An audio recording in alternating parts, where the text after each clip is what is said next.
the completed covered album. Front, spine, back.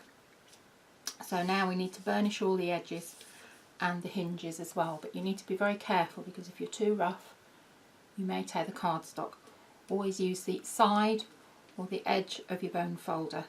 Now normally I use a Teflon bone folder, but this isn't a Teflon one, so it may, when you burnish particularly black card, make the card a little shiny. So I would recommend having a piece of copy paper underneath. So find where your seam is, your hinge, and go down. As you can see, I'm using the side of my bone folder.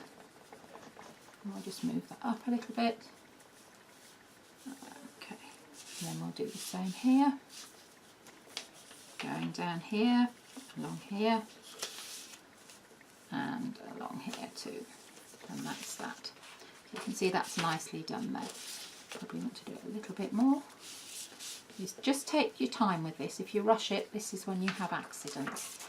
So then it should very gently fold up.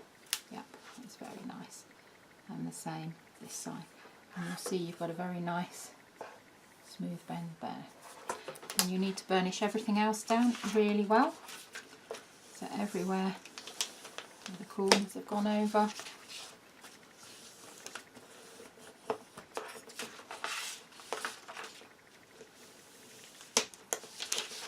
Again, always using the edge of your bone folder.